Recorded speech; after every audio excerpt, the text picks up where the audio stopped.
Buongiorno, Mondo, and welcome back to 15 with Fosca, the podcast. The episode today is brought to you by Fotolocchi, guardians of Florence's visual memory. When you step inside the Archivio Storico Fotolocchi, which I recently did, and I can't recommend it more highly, it's like stepping back into time. The Archivio Storico Fotolocchi is one of the world's most extraordinary photographic archives, and now you can dive into Florence's history with a new video storytelling experience, lasts about an hour, and takes you on a photographic journey from the 1930s to the 1960s, giving you direct access to the soul of Florence's people, history, and beauty. Find out more at www.fotolocchi.it. And now, on to my conversation with Carlotta. Grazie mille e buon ascolto. Buongiorno, Carlotta. Buongiorno, Fosca. Thank you for having me here. Well, I am delighted to be sitting here today with Carlotta Conti, who is more often known as Cooking with Carlotta, or shall we say, she is the magic hands behind Cooking with Carlotta. So Carlotta is a home cook here in Florence, in the countryside just outside of Florence, in a beautiful location. She is a home cook, and she really invites people into her world to experience Italy in an authentic way, not only through food, but really through that magic that happens when you're at table, but also when you prepare food together. So, Carlotta, I'm just so pleased to be sitting with you today because I always have such a good time with you. And I think the first thing I wanted to talk about is how Cooking with Carlotta was born. And, you know, I'd also like to hear a little bit more about your background. You're originally from Romagna, from Ravenna, and that's played a very important part in your business and in your life. So let's start there. Oh, thank you. Well, to be honest, I didn't always know I'd end up working in the kitchen professionally. Actually, I have a degree in English language and literature, so for a while I thought that I'd take a completely different path. But I grew up in a kitchen. The kitchen has always been there, and where I really feel at home. And I realized that I can express myself fully in creating different experiences. And also, it is the perfect connection for my two worlds. One is my great love for the Anglo-Saxon culture, literature, etc. And the other world is the kitchen. Even if, considering the side of my bottom, I shouldn't stay in the kitchen too much, but because I enjoy the product a bit too much, I'm a bit excessive. I propose only dishes that I do really love. As a problem with the clients, we cook them together, we enjoy them together, and this is my problem, really. But anyway, it's yes, I am Italian born and raised here. I was born in Ravenna, that is a small town in Emilia-Romagna, where there isn't a big foreign community, and it is quite recent. So when I grew up, we were just Italians. I remember in school we had a kid whose father was from Forlì, that is 15 miles from Ravenna, and for us, she was a foreigner. So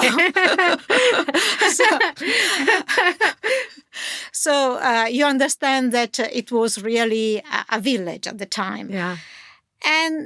But it is a village that gives you a fantastic palate. Consider that in Emilia-Romagna, from Romagna, we have two icons of the Italian cuisine. One is more famous for the American, that is Marcella, or Marcella, probably as you say it, Marcella Hazan, and the other one is Pellegrino Artusi, who wrote the first cookery book of the Kingdom of Italy when Italy, after some decades, Italy had been united finally by under a kingdom. So the book was written in 1891, and it was the first book in Italian, not for professional chefs, but for home cooks, for ladies and their helpers in the kitchen. And it is significant also that there is this gap between what was at the time the official cuisine, because Artusi was born in Romagna, then he left, he founded a business in Florence. But of course, all his recipes are from Emilia-Romagna and Tuscany. So it was the model for in Italian culture for the Italian cuisine was a northern model in a certain way. And it is very interesting, this gap, because the most of Italian immigrants to the States were from southern Italy. So a lot of them, when come to my classes, expect southern dishes. And I can do some of them, but I don't feel an expert. So I prefer to teach things where I really feel at ease, where I feel sure, even if I practice other things to increase the menu, to give different options, also to give vegan options, because there are vegans, of course. There are people who are intolerant to a lot of ingredients. So I try to include everybody, and I try to make dishes that are really inclusive, because even meat eaters love them. I don't have to make different dishes, one for the meat eaters, the other one for the vegans. And it is a nice way to teach vegan recipes and help the hosts that sometimes have vegans or intolerant people in their houses. In this way, they don't have to make too many dishes, and there isn't discrepancy. I mean, they cook the same thing for everybody. So the person who has an intolerance or has a different dietary restriction feel at ease. I mean, it's not the different one that forces the host to make things apart. So I think that it is a nice idea instead of making too many dishes. So even the host can work less. And another thing, there are many vegan options or vegetarian options in the Italian cuisine. First of all, because we have fantastic vegetables that really have a nice taste. Above all, if you follow the season. Second, now I grew up with eating a lot of meat and fish and animals, but remember that these recipes were for the upper classes. But the most of Italians, probably the 90% of Italians, had a vegan diet. It was mandatory, so they didn't love it. When we had the industrial boom after Second World War, of course, people wanted to eat a lot of meat. It represented wealth. It represented, you know, being able to buy it for the first time in a long time was, you know, it was a huge deal. They wanted to forget all the restrictions they had during poorness and above all during war. Yeah. So, of course, there was a reaction that was on the opposite side. Mm-hmm.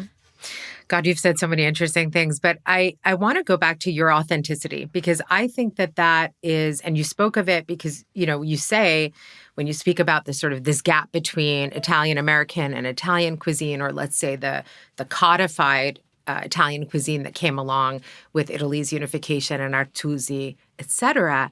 But it's so authentic the way you put it. You know, you're from Romagna, so I can do those recipes. Of course, they're in my repertoire, but they're not the recipes sort of my heart. And those are the ones that you share with your clients. So I think, you know, a lot of times people come to me and there has been a veritable boom in cooking classes. People are interested in the way Italians eat. People are discovering that Italians do eat in this very healthful, seasonal way. So what makes Cooking with Carlotta different in a sea of cooking schools? First of all, because I do it in my house. So, first thing, you see how Italians live. I'm lucky because instead of living in an apartment, I live in a nice house in the hills. You go out in my garden, and after my garden, there is an olive orchard. So it is a fantastic landscape. You have to spend a little time to come to my place, but it is worth spending a bit of time. I mean, it's rewarding because I installed a very nice gazebo covered in wisteria. So if the season helps us, assist us, we can have the final meal after cooking in the garden under the wisteria. So even usually aperitivo is the weather helps us, assists us. We have aperitivo in the garden. And also, we collect the aromatic herbs that we use for cooking in my garden. So they are very organic, fresh, because I'm lazy. I give them nothing. I'm against poison, so I'm a bit Darwinian, if they survive, good for them. If they don't survive, I buy another plant. So, but I use no poisons. So, the air in my garden is very good because we are protected from the street by 2 lines of houses. Nice. So even the air is nice. It is a different experience. And I think that's the winning idea. You really bring people into your home, into Italian culture. You're having them experience it in so many different ways. It's multisensorial. You have an intellectual passion for what you do as well, but you also have this incredible gift as a communicator and as a teacher, and you love that, and I've seen, for example, I love watching you with your clients in the garden picking herbs, or when you give little tips and tricks on your Instagram about how to keep pests away in the garden. I take those to heart because I have a vegetable garden and an herb garden as well. But something I really want to get to that you said, get back to, Carlotta, is just how inclusive your classes are. And I love what you say about, really giving people a mind shift. It doesn't take that much. And that makes people feel very comfortable. So I want to talk about the experience. I really want to get into it because I'm already envisioning being there. I'm sitting in your garden. I'm sipping an aperitivo. I've just learned how to make tortellini or something. I'm feeling very, good. So tell me a little, take me through an experience with Carlotta, maybe one of your favorites or one of your clients' favorites. And I just want to hear about what you do. I want to know more about what you can do, because I know you offer like a lot of different things, but just give us an example, maybe one of your favorite experiences that you've done recently. Let's take a little break. If my conversation with Carlotta has you thinking about the deeper meaning behind Italian food, the hands that make it, the lives that surround it, and its roots, you'll love Fotolocchi's archive. It's filled with powerful images of everything from daily life in Italy, neighborhoods, street scenes, traditions, and ordinary people, to celebrations, milestone events, and commemorations. Fotolocchi has been capturing the essence of a city, a country, and its citizens for over 100 years. And now you can uncover 20th century Florence through a meticulously curated collection of spectacular images. Check it out at www.fotolocchi.it and experience Italy and Florence like never before. And now let's get back to chatting about cooking with Carlotta. There is an experience that I'm preparing. Good. Because in my website, I recommend the clients, after making the reservation, to be in contact with me immediately so we plan the menu, because I make personal things. And, sometimes I have people who have no idea, others that are already good cooks and are interested in something specific. For instance, I proposed since I thought that probably they are not used to make pasta, and I don't use the pasta machine. In Emilia-Romagna, where I come from, the pasta machine is the tool of the devil. It is admitted only if you broke your shoulder and you can't roll the pasta.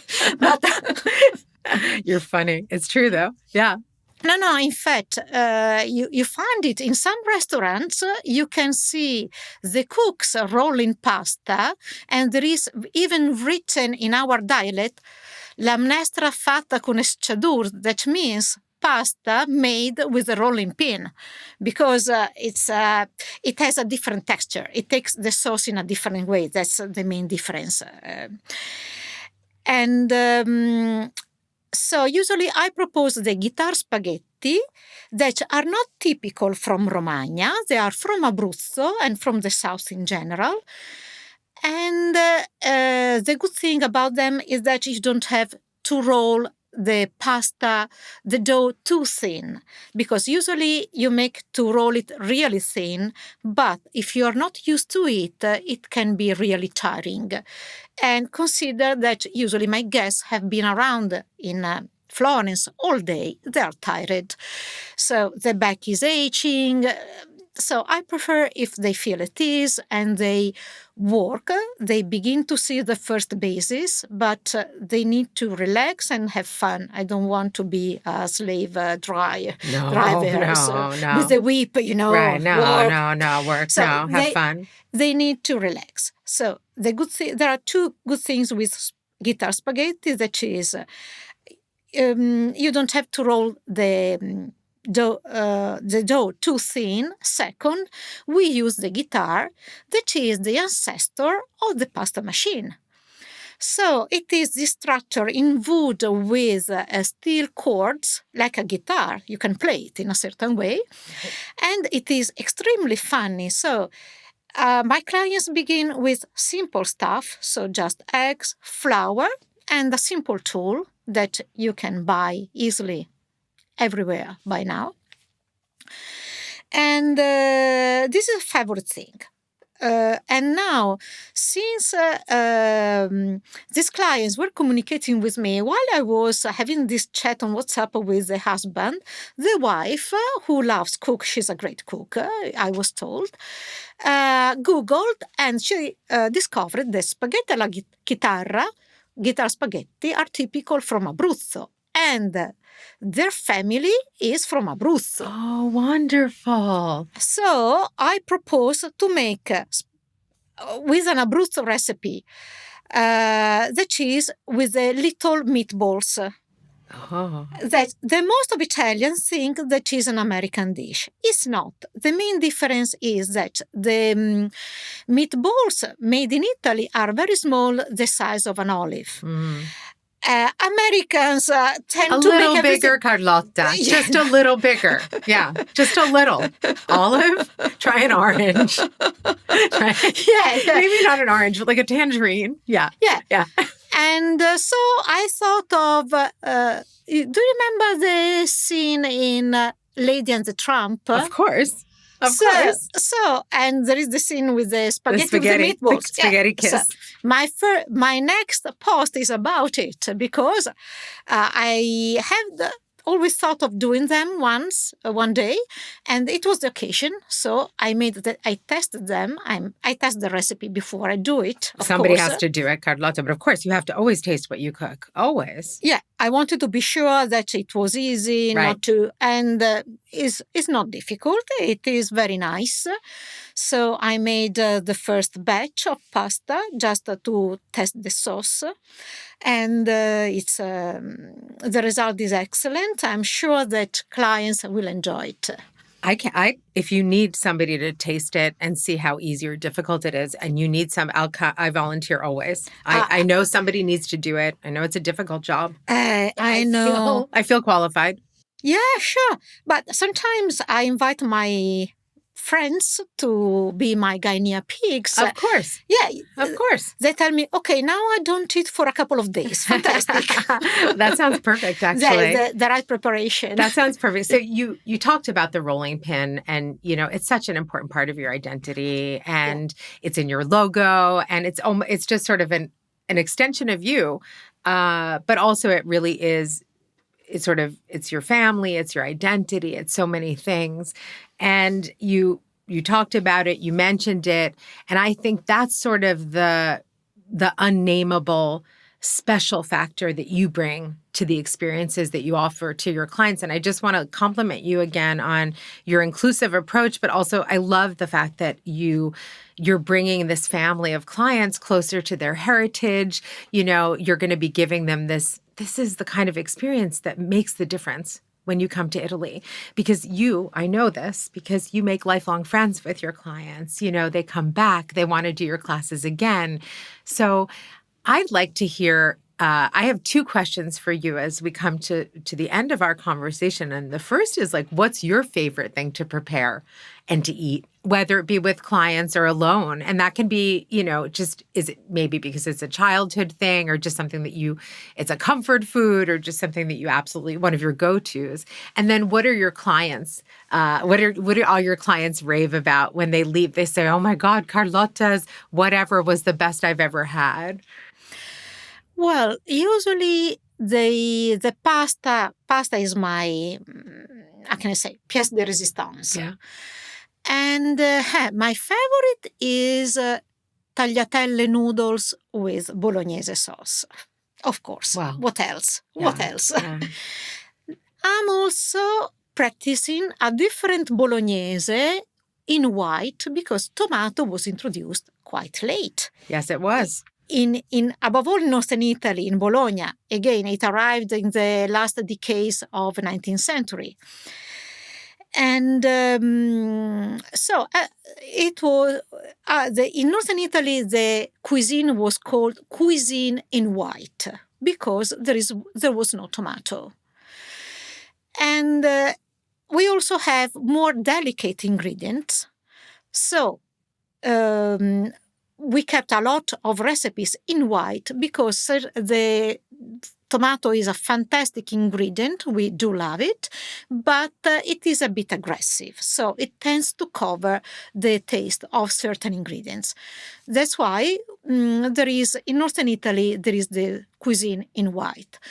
And I'm testing, and I'd say that is quite successful, this ragu in white, adding the bay leaves from my garden, juniper berries that are used usually in the Anglo-Saxon world, they are used to make gin, but in Italy, they're used when we cook meat, mainly game. Yes. And certain meat stews with it is quite aggressive. And I have to say that the sauce in white with the juniper berries and bay leaves is really impressive. It sounds wonderful. It is. And I'd like to, with it is also very nice to make a little variation in the pasta dough, introducing a part of brown flour, it is l'integrale, la farina integrale.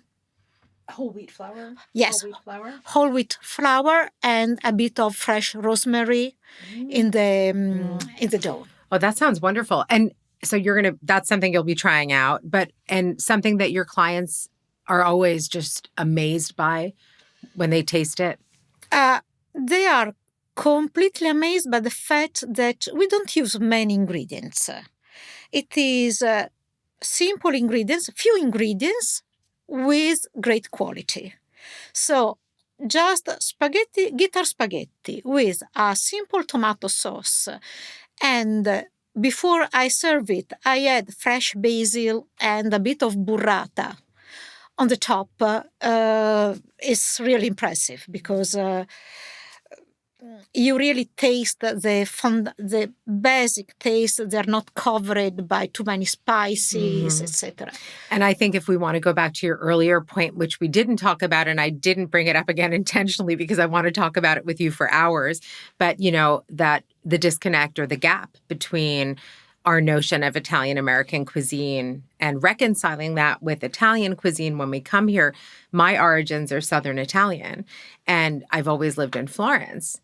And none of the flavors are even close to anything I grew up with. Yet when I go to the South, they're there in some way.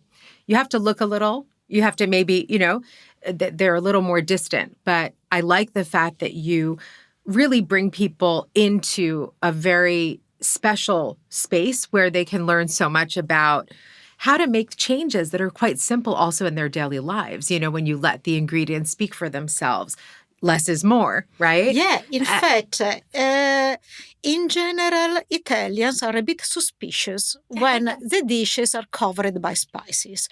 Usually, for us, it means that probably the meat or something was a bit, something wasn't wrong. Quite right. Yeah. We're trying to cover something up. Yeah. You don't need to cover it up. A good cook and a good meal is just going to speak for itself, right? Yeah. That's so great. Carlotta, I've loved our chat. And I guess as we're this is the last question I'm going to ask you, but we're moving into the spring and the summer. And so what are things looking like in your immediate future? What would you like to see happen at Cooking with Carlotta in the next few months? I hope to have a good season, but here I'm not responsible for it. And I would like to have also small events in my garden. And I also bought a really big barbecue, a new barbecue. Exciting. Really big. Exciting. And now my husband has retired, so I have Barbecue Bob in the house. Barbecue Bob, I love that. I actually have all sorts of ideas about, you said, experiences in your garden. I've seen a lot of photos of the way you set the table. And, I think you could do something really lovely on that, or the art of the aperitivo, just even more lifestyle stuff. I could see Carlotta branching out into also, cooking with Carlotta and lifestyle with Carlotta. Yeah, but in fact, now I have to ask to discover if I'm allowed to make small structures, in my garden. I fear I can't because it is an historical area, so the landscape is protected. Right. But it is anyway. I need to discover this. My first thing is that I want to make the cocktail table under the oak. I want to make a circular table around the oak and serve the aperitivo there. I love that idea. That sounds lovely. Do you remember maybe Asterix, the village of the girls? They had the final party always with the wild boar in the big table under the oak. Something like that. Something like that. That sounds lovely. No, that sounds perfect. So where can everyone find you, Carlotta? Tell everyone where they can go to find you and book your cooking classes and where you are online. Well, you find me on Instagram, Facebook. On Instagram, I'm Cooking with Carlotta in Florence. In Facebook, cookingwithcarlotta.com. Well, my website is cookingwithcarlotta.com. Perfect. Thank you so much. Grazie mille. Grazie a te. E alla prossima volta. Next time.